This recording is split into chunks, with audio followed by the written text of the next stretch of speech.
Please welcome Utah Governor Spencer Cox and Scott Wessman, Chief Product Officer at Itagy.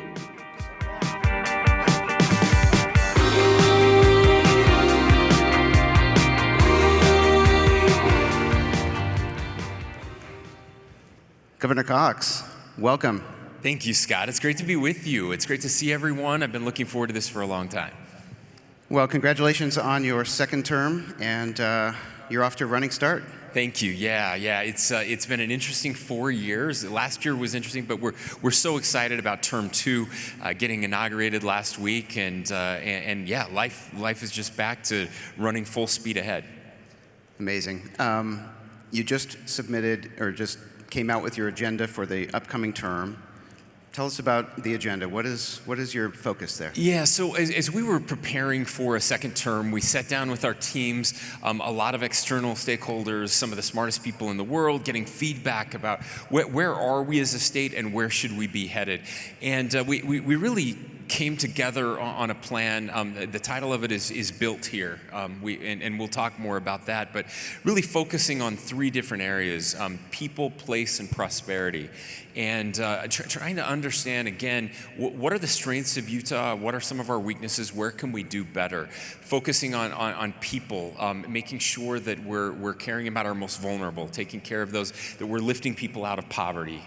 We want to focus on place. We know we need more building. We need more homes. We need more energy. And then the prosperity piece, something that I wish both major parties, I think, have been lacking a true prosperity agenda. But that's where we want, looking at education. How can we get out of this zero-sum mindset that has beset, again, both political parties, and really focus on that abundance prosperity agenda? Wow. Okay, so let's come back to that first part, that phrase "built here."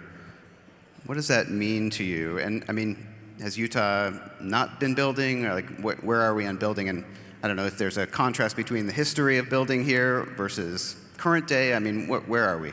Yeah, sure. I think this is something that we've all seen, right, across the United States.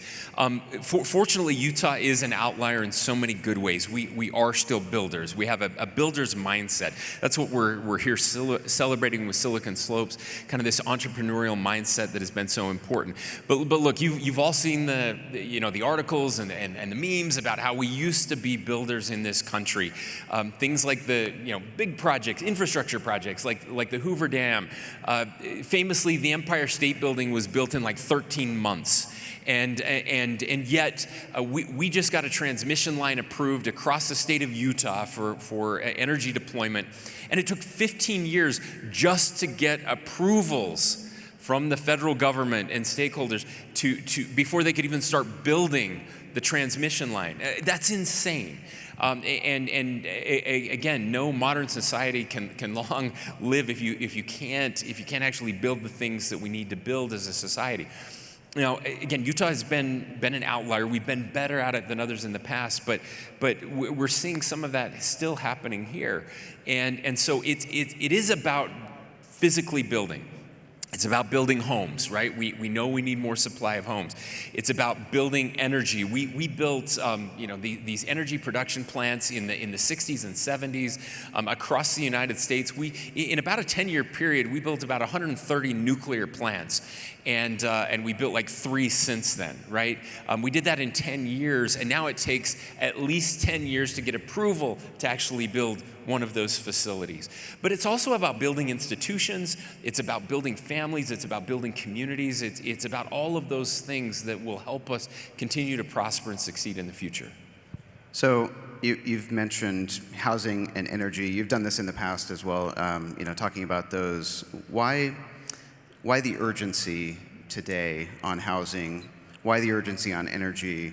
And what else do you kind of think of as like urgent matters to be dealt with now in this kind of current frame and for the upcoming term?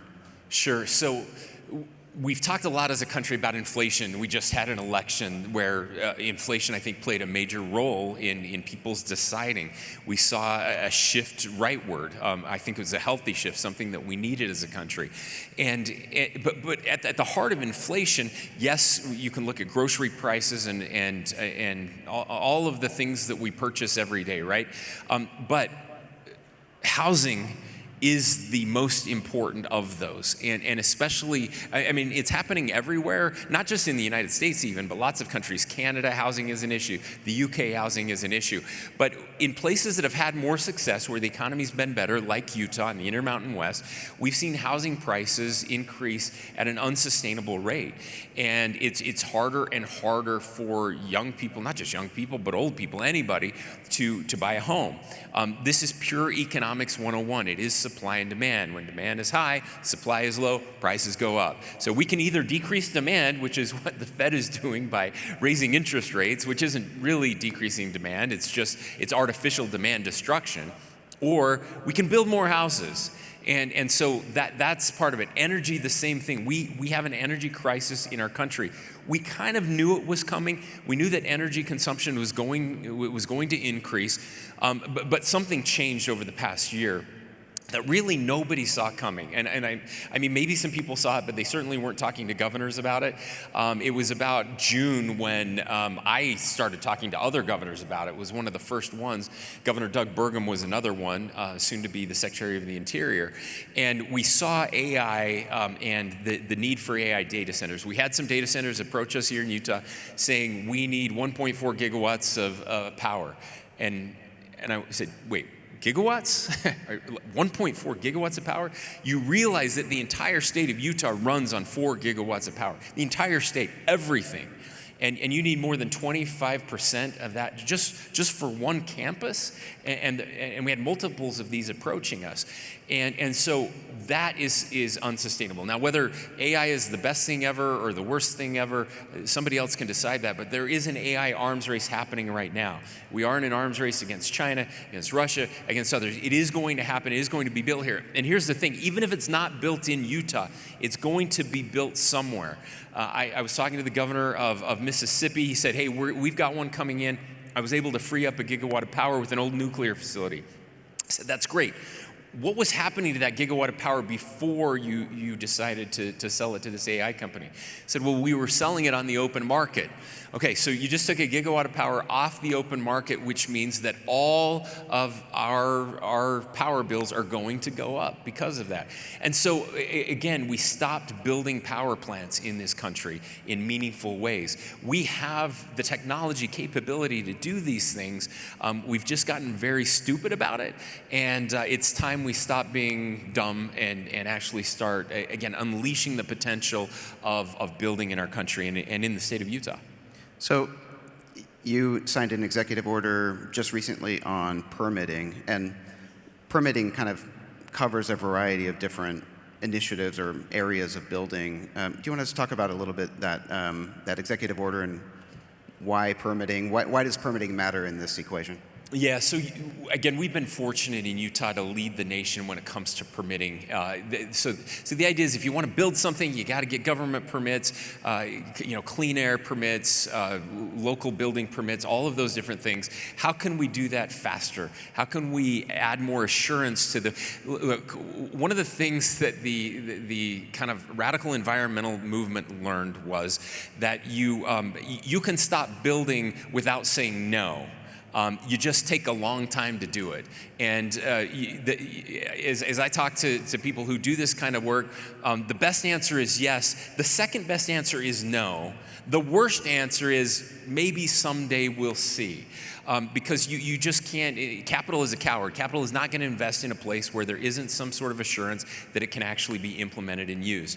And so what we're trying to do is again, we can do this in a way that protects the environment. That's really important. I mentioned that 15-year process that it took for the federal government to get the permits necessary to build this line. Not one thing changed in the original proposal 15 years later. Not one more tree was saved, not one more animal was saved. All we did was triple the cost because it took so long. We tripled the cost, and so many attorneys and CPAs that had to be paid all along the way. We tripled the cost of that project, right?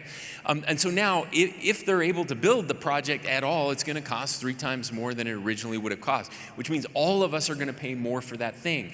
And we didn't do anything better for the environment along the way. So what we're doing is, where we have an opportunity in state government, which sadly is a small portion in a state where the federal government owns 70%, almost 70% of the land, but we want to make it easier for people so that, for example, if you're building a plant, we can give a plant-wide permit instead of having you to need to come in to get a permit for every single piece of equipment. We can do that plant-wide now. So we're just trying to streamline and make things easier while still protecting the environment, doing the things that everybody cares about. And then, I guess, flowing that out to the national level, how do you intend to work with the federal level as far as permitting goes at that stage, right? Because that's where a lot of the limitations on energy can come in, right? As I understand it. So, is that an ongoing conversation with the federal government as the new administration comes in? It is, and look, we got so close to a major permitting reform bill coming up to Christmas. We thought we had the votes. It was really, really close. Didn't end up passing, so we're going to make a run at it again this year. This has to happen at the federal level, ladies and gentlemen. We are desperate for permitting reform. Now, there is some good news. Here's the good news. We always say that elections have consequences, but the truth is that for the past decade plus, more than that, 12, 16, arguably close to 20 years, elections have not had consequences. In that, the losing party never learns any lessons. Because the elections were so close, we just know that we don't have to do anything different. We'll win the next time just because people will hate the other team after they've been in power for 4 years, right? This time, something did change. Something changed, at least at the presidential level, because the election wasn't that close. Now, arguably, we can say the percentages were close, but there was a big shift that happened in the way that people voted, the demographics of voting. So, for example, having a near majority of Hispanics voting for the Republican candidate, that's a sea change. Having 40% of black men voting for the Republican candidate, that's a sea change. And to my colleagues on the left, my Democratic colleagues, they are having real discussions about things they've done wrong, mistakes they've made, and ways they can do better. And this is one of those areas where there is a growing consensus. I've heard with the Western Governors Association, I've heard some of my Democratic colleagues talking about permitting reform, talking about the need for energy production in their states, talking about the need for transmission lines in their states, and they sound more like Republicans just a couple years ago. And so it's happening in Congress as well. This idea of abundance, this idea of building is bipartisan. It's nonpartisan. It's something that everybody can get behind. And while the devil's in the details and we still need to work some of those things out, there is an openness to this discussion that we just haven't seen in 20, 30 years. So reason to be hopeful. It seems like Governor Shapiro is another great example. He's a Democratic governor out of Pennsylvania, right? And I think when the chips have been down on building in the wake of different, disasters or other issues, he's setting aside sort of the normal permitting and going fast, right? The streamlined view, and it seems to kind of track with your permitting executive order, right? Yeah, so it's interesting. When I talk about how we aren't able to build as a country, there's one exception. And the one exception is when something really, really bad happens. So you saw this. Governor Shapiro is a great example. Good friend, great guy, really good governor. Governor Shapiro, you remember there was, in Pennsylvania, there was an accident on a freeway, major fire, and an overpass collapsed. And somehow they were able to do what would normally take a year or two in a matter of just a couple weeks. They were able to get that back. We're seeing it right now in Maryland with Governor Wes Moore, another friend. A ship hits a bridge, the bridge collapses, falls into the water, and all of a sudden they're able to do all of these things to remove the old bridge, start the bridge building process. Things that would take decades are now happening in a matter of days and weeks. And everybody looked and said, well, why don't we just do this all of the time? Why do we only do it when something really bad happens? And that is a sea change. And so I'm grateful for governors like Governor Shapiro who are able to say, you know what, we're going to stop fooling around with this stuff. This isn't the 70s anymore and the 60s. Look, we do care about the environment, and we know how to do these things and still protect the environment. We don't have to go through a 10-year process with multiple lawsuits that do nothing to improve the environment. We can actually do both of these things. It's not this or this. It's a false choice. Let's do this and this. Okay, let's shift gears a little bit. This is a tech conference, obviously, and so the natural question is, why does any of this matter for the tech community? Why does housing matter? Why does energy matter? Heck, why does permitting matter? Why are we talking about this at a tech conference right now?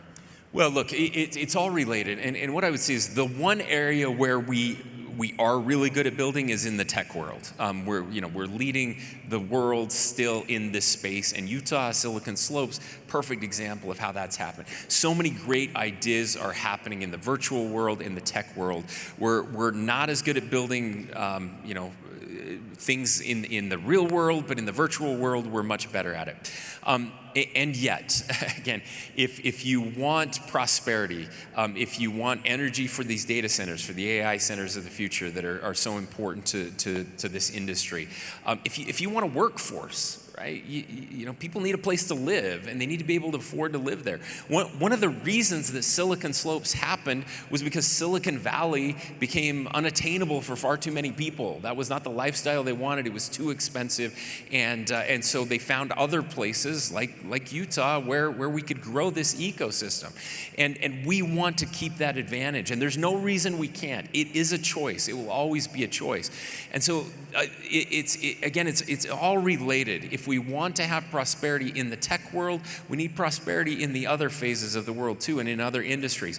And we're fortunate to do that. Look, by virtually every metric, Utah is leading the nation economically. We have a very diverse economy. We have one of the fastest growing economies in the country. We've led the nation in GDP growth over the last 10 years. Best state to start a business last year. I mean, go on and on. The number one state overall, 1,000 different metrics in over 70 different categories. Utah was named the number one state in the nation 2 years in a row. And that's great. That's great. But my question is not why are we number one now, but it's how do we stay number one 10 years from now, 20 years from now? We do it by building, we do it by prosperity, we do it by abundance, and we do it by working together. And that's who we are. That's our secret sauce. Okay, so advice for the tech, the founders here, the folks who are trying to build either already here or considering coming to Utah to build. What's your advice to them, and what do you want them to carry forward? Yeah. So look, my advice is, follow your dreams, build, do it, and we want to make sure that Utah is the best place in the world for you to do that. That mostly means government getting out of the way and letting you do your thing, letting you build. That's who we are. That's our ethos. We care about that. But the second thing I'm going to say, and look, if you get a chance, I spoke on this last week at my inaugural address. Utah's government doesn't make Utah unique or special. It's the people that live here. It's social capital. I'm a huge believer in social capital. Social capital is a whole bunch of things that are a little hard to measure, but there are lots of groups out there measuring it now. And what they found is that Utah leads the nation in social capital. It is about the connections we have in our communities, where we lift each other up and make each other better. Government cannot solve all of our problems. Government was never designed to solve all of our problems. When Alexis de Tocqueville came here in 1830, he found out that the United States was unique because we formed associations to work together to solve all of our problems. A lot of those were religious associations, but there were many others. We've seen them over time: volunteer organizations, charitable organizations, nonprofits. What makes Utah special is that we lead the nation in charitable giving every year, and we lead the nation in volunteering every year. And this is where we need you. This is not something you just do when you have your $1 billion exit, although we hope you will do it then too, and we're so lucky to have those $1 billion exits where people are giving back philanthropically. This is something you do at every step along the way. You build your neighborhood, you build your community, you give back, you take care of your employees. We take care of each other. That's who we are, and that's what makes Utah different and unique and special. And it's what separates us from Silicon Valley. I'm just here to tell you that if we want Utah to stay unique, if we want Utah to stay the best place in the world to live and play and raise a family and build a business, we have to take care of each other, and we need your help in doing that. Thank you so much, Governor Cox.